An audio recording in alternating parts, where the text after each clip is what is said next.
All right, so tonight we will review a brief history of the program and our public art process. Then I will review the open call and project information for the 44th Avenue and Broadway site. I'll then spend some time walking through accessing the call for entry website and applying for this call or other calls that you find of interest. I'll share a few do's and don'ts when applying, and then there will be time at the end for questions and answers. All right, so a little bit about our program. The Public Art Program was established by Mayor Federico Pena through an executive order in 1988, and it was enacted into law by City Council in 1991.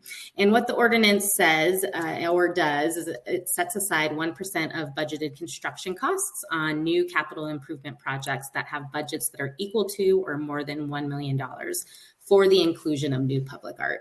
So since that program was established over 30 years ago, we've added more than 350 works of art to the collection. You can find them throughout the city and county of Denver, including at the airport. And those artworks, along with about 100 historic or donated pieces, make up our public art collection. Since 1988, we've invested more than $60 million in public art for our residents.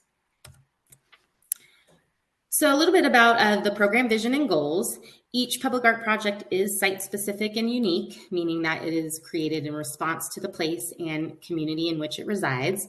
We do not buy artwork off the shelves. We do not visit artist studios and select a completed work of art. Every project really is unique to the site and a one of a kind. We also believe that the artwork should speak to its users. Perhaps it interprets the history of the place, its people, or addresses a social or environmental issue. Artwork should also enhance the site and the user's experience of the site. And we work very hard to make sure that all projects do go through the same public process, which is open, fair, and transparent. And lastly, you'll see in a couple slides here that we involve community members on every selection panel. This gives our residents an opportunity to have impact on their community and the built environment. As an artist, it can be beneficial to serve on a panel and participate to see the selection process from the other side. If you are interested in applying to be on a selection panel, you can reach out to me via email and I can share that short application with you. Right, so a little bit about our artist selection process. When we inherit a new project, the first step is to create a selection panel that we then review and approve internally and by our Commission on Cultural Affairs. Once it's approved, we have the go-ahead to kick off the project. The next step is to meet with the panel to orient them to the project and potentially do a site visit. And at that orientation meeting, we discuss project themes and goals, and the panel together makes decisions about where the art should go, what it could be made out of, who is eligible to apply, etc. I take all of that information and draft it into a request for qualifications that we advertise online through the call for entry website, and artists are then encouraged to apply. So this is the stage that we're at right now. We are accepting applications through Monday, June 2nd. After the RFQ closes, the panel will work individually to score the applications, and then they'll meet to narrow down the remaining list to a short list of finalists that will be invited to create site-specific proposals for the project. Those finalists present their concepts to the selection panel, and once an artist and concept are recommended, there are various internal reviews before working with the artist to get them under contract. For every project, we do create a selection panel that's made up of stakeholders from our community.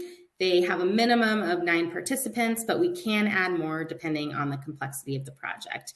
But we always make sure to include a minimum of 3 community representatives and up to 4. And these are people who live or work near the project site. We also include 1 artist and 1 arts professional. These representatives do not need to live near the site, but it is beneficial when they do. We also include members of the design team for the parent project. So in this case, we have the project manager for the staircase and ramp project, who is with the Department of Transportation and Infrastructure. And then we also include members of our Public Art Committee, or PAC. This member is tasked with evaluating things like feasibility, durability, the budget, any potential issues with proposed art installations, etc. We also include a representative from our Denver Commission on Cultural Affairs, and this is an appointed body, and representatives participate to ensure that the process was open, fair, and transparent. Each project is also within a different city council district, so we invite that city council person or one of their aides to sit on the panel. And then lastly, depending on the project and complexity, we sometimes include ad hoc advisors that are not voting members, but are there to help inform the discussion and outcome. As mentioned, there are various stages of approvals that we go through for every project. The first, as you saw on that last slide, is approving the selection panel by our Denver Commission on Cultural Affairs. The panel then works through the selection process, and that's about a 4 to 6 month process depending, and they ultimately make a recommendation on the selected artist or artist team. That recommendation first goes to our PAC for the technical review, and if recommended by the PAC, goes on to the Commission on Cultural Affairs for a review of the process. Once approved by our commission, then we send a formal letter to the mayor, at which point we can contract with the artist to design, fabricate, and install the artwork. So I generally like to cover the list of what's not considered public art first, as it's much shorter. We think of this as anything that one can buy off the shelves. Signage like wayfinding, the picture on the right, or advertising signage also does not count. Also included are things like mass-produced objects like bike racks and benches, reproductions of originals, and landscaping is also on this list and not allowed, except when the elements are designed by the artist and are a major part of the artwork. There's another caveat to this list, as is evidenced by the image on the right. We did commission a series of bronze sculptures along the 14th Street in downtown Denver. While the large wayfinding sign is not art, the bronze sculpture attached to the sign is considered art. So if the elements are an original work of art designed by an artist, it would qualify. So on the flip side, there's a long list of what we do consider to be public art. The easy answer is just about anything. This includes sculpture and painting in all media, graphic arts, mosaics, photography, crafts, light and sound art, and even earthworks. There are a variety of forms that art can take, and we just ask you to pay attention to the RFQ when you're applying for our projects, as the acceptable media is included in the call. So in order to apply for this and most every commission that we advertise, there are 3 basic requirements. The first is to submit 6 to 8 images of past work. The second is a resume. And the third is a statement of interest that speaks to the elements of the RFQ. As a reminder, RFQs solicit the qualifications of the artist team, or the collective. This is not a request for proposals. Right, so concerning the images selected, the applicant must electronically submit a minimum of 6 and a maximum of 8 digital images, and these are to be of previously completed artworks. There is an opportunity to upload 1 video file. If you do choose to include a video, please keep it short, and also follow the instructions in the RFQ and add that file last after you've uploaded your images. Additionally, consider the quality of the images that you submit. Smaller file sizes, pixelation, poor lighting, and wide shot images are difficult for panelists to see. And it's really important at this stage to give the panel a good sense of your style and aesthetic, so image choice is crucial. Just to note, work samples do not need to be of previous public art commissions. So here are 2 examples of images. The image on the left, while somewhat engaging as it captures someone interacting with the artwork, it is difficult to see the artwork itself. A close-up that shows more detail would be advisable. The image on the right is a better example as it gives a sense of scale, it fills the entire frame, and it has good lighting. Concerning the resume, we ask that you submit 1 to 2 page current resume via Cafe that highlights your professional accomplishments as an artist. Please name your resume file accordingly, as you see there on the screen. Resumes that are more than 2 pages will not be downloaded. If you are applying as a team or a collective, you can submit 1 resume with no more than 1 page per team member. All RFQs that we advertise are very similar. However, the panel for each project does define the priorities for each unique project. So we ask that interested applicants respond to these priorities in a statement of interest that is no longer than 2,000 characters. Please note that this is a character limit, not a word limit. For the 44th Avenue and Broadway project, we are asking applicants to not only respond to their interest in the project, but to include their connection to the community. If you do not have a direct connection, that's okay, but please explain and also share how you would forge connections in this community. Additionally, we ask that artists speak to their experience with artist collaborations or mentorships, your approach to community engagement, and your experience working with diverse communities and stakeholders. The selection panel does review these statements of interest, and if they do not speak to the elements listed, unfortunately, there's a good chance that your application will not go very far.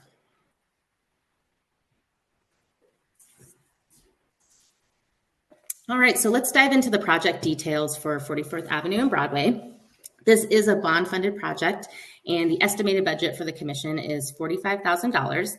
This is inclusive of all costs associated with the design and implementation of the project. So for those who may not be familiar, the project is located south of I-70 and east of I-25 in the Globeville neighborhood. This is City Council District 9, and it's the north central part of the city. The parent project that contributed the 1% funds for art came through the Elevate Denver bond that was approved by voters in 2017. The Department of Transportation and Infrastructure completed new sidewalk sections, including ramps and gutters along Broadway, as well as 44th Avenue.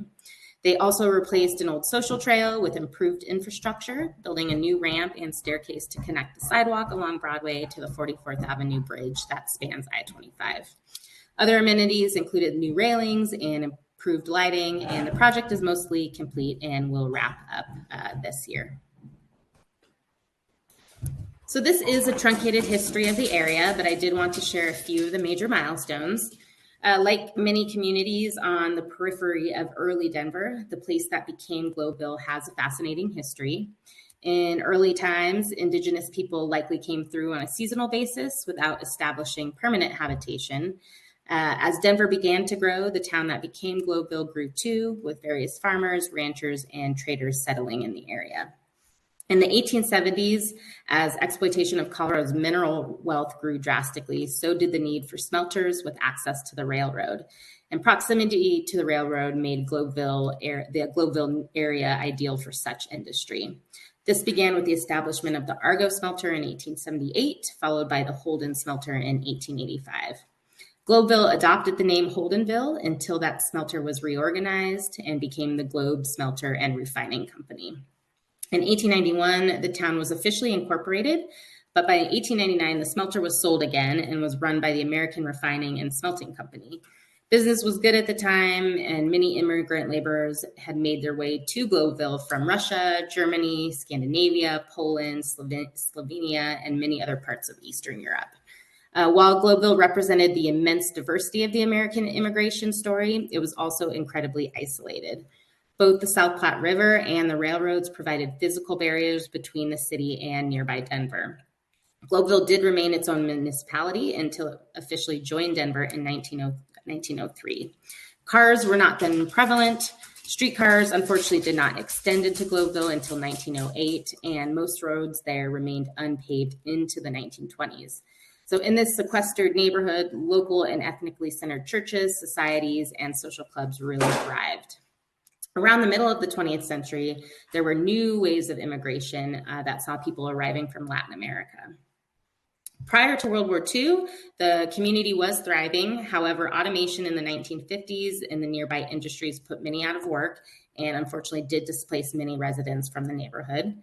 Globeville, Elyria, and Swansea became more isolated in the 1960s when I-25 and I-70 cut through the hearts of the neighborhoods, effects of which are still felt today. And I would be remiss if I didn't mention the strong opposition from the community around the recent I-70 project because of the lasting effects of the original highway's construction. Today, the community is still considered to be close-knit with a very rich history and legacy.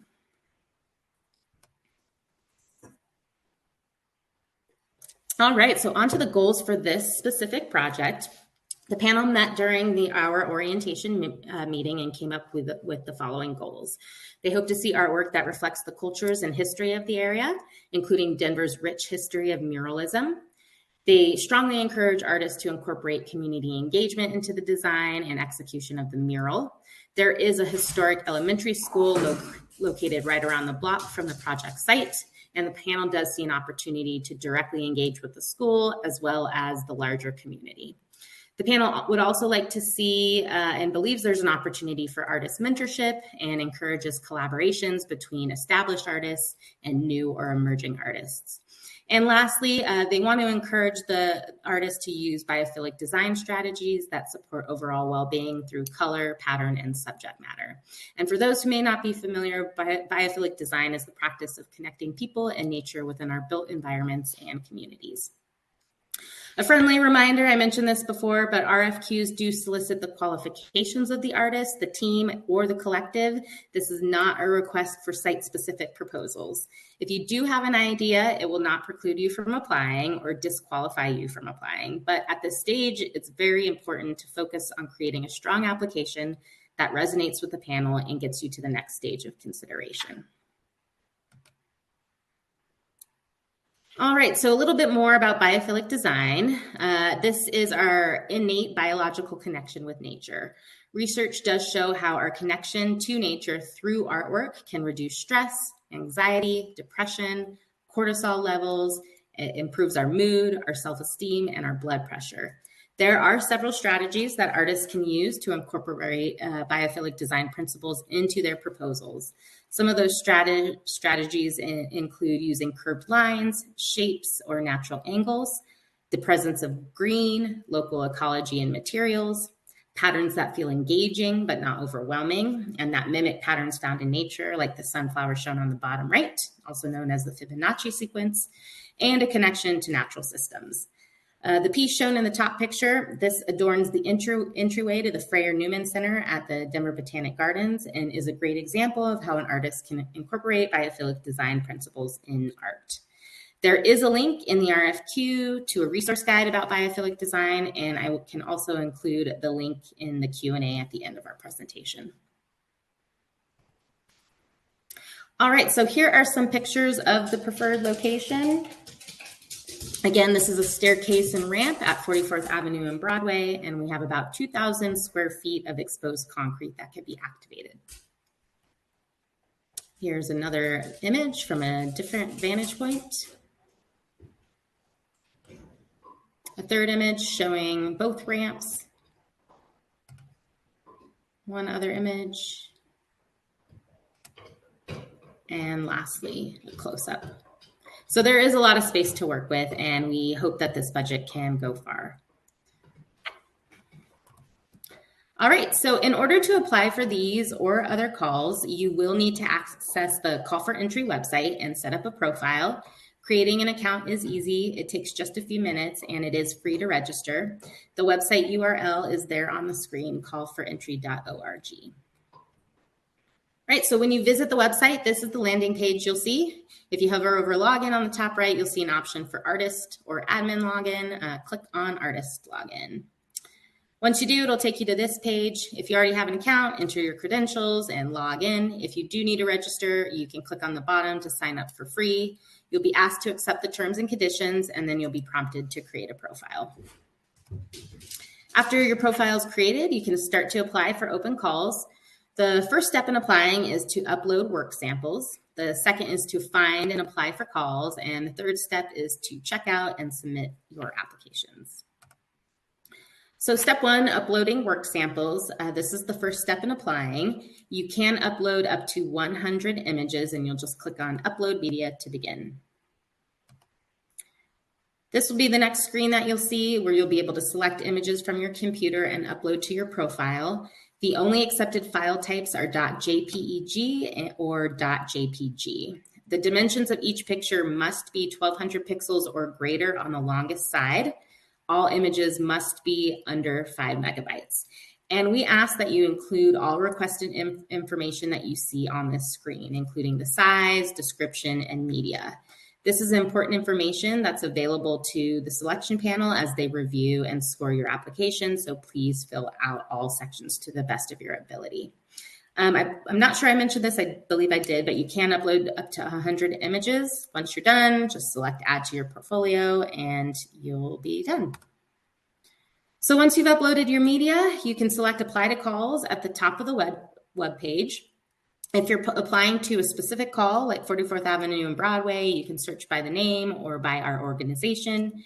You can also use the filter function on the left to filter the call by the type, the eligibility, state, etc.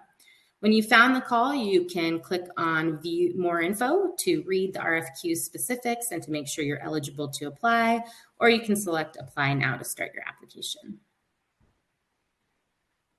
When you select apply for this call, it will take you to this screen where you'll respond to the required questions, including the statement of interest and adding that resume. We also require applicants to fill out a demographic survey. If you are applying as a team or a collective, please send the survey link to all team members and ask that they complete the survey. This data is used internally and in aggregate only, and you'll be asked to confirm that you filled it out.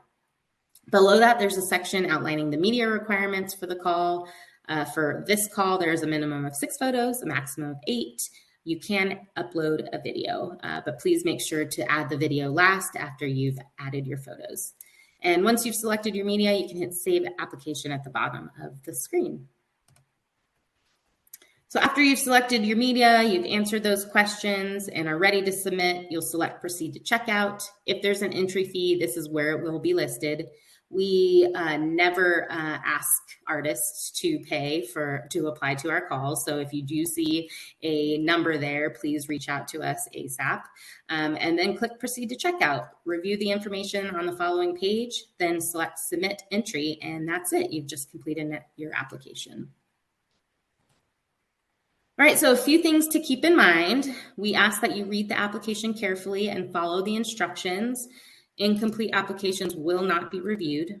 Artists have been disqualified in the past for not providing all information that's requested or for applying for calls where they did not meet the minimum requirements. If you have any questions, please reach out to me and I'd be happy to assist. Make sure to include photos of previous work and ensure that the photos are clear and have a high resolution. Include a strong statement of interest explaining why you're interested in this project in particular. Again, read the application carefully and tailor your statement of interest to the call. I do want to reiterate the importance of not getting too hung up on creating a concept at this stage. If you do choose to apply, again, we're not looking for proposals.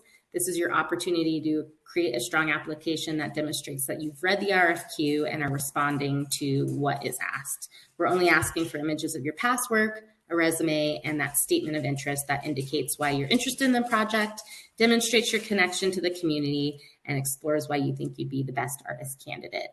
If you do have an idea, again, it will not preclude you from applying or disqualify you, but at this stage, it's important to focus on creating a strong application that gets you to the next stage of consideration.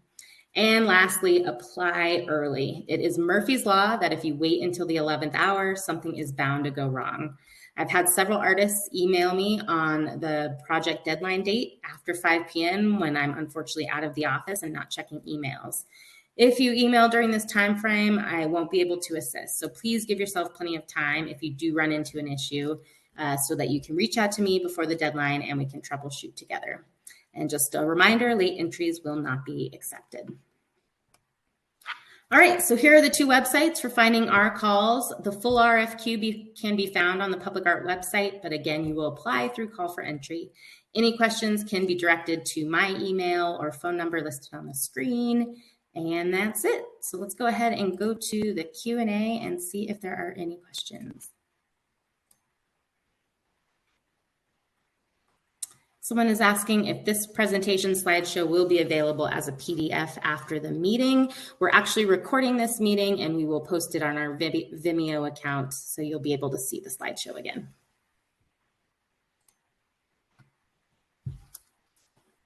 Any other questions?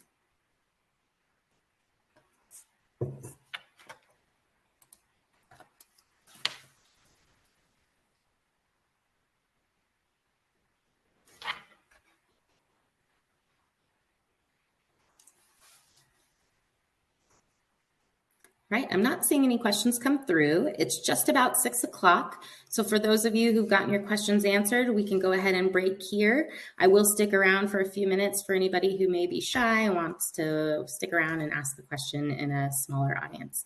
Thank you again for being here. If you choose to apply, good luck.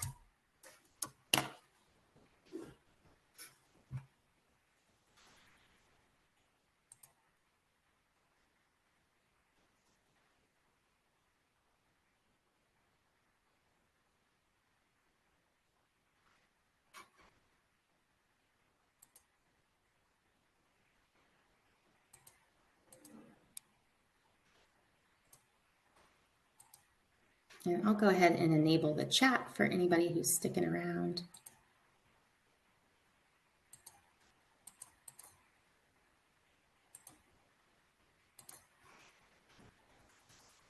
If you have any questions or comments that you'd like in the chat, go for it.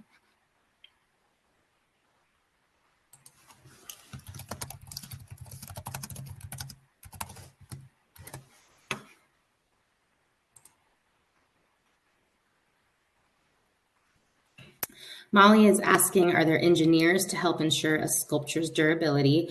We do for all of our calls, we do provide a list. We have a resource guide that includes engineers and other project specialists. For this project, this is a $45,000 mural project, so we're looking for 2D art activations.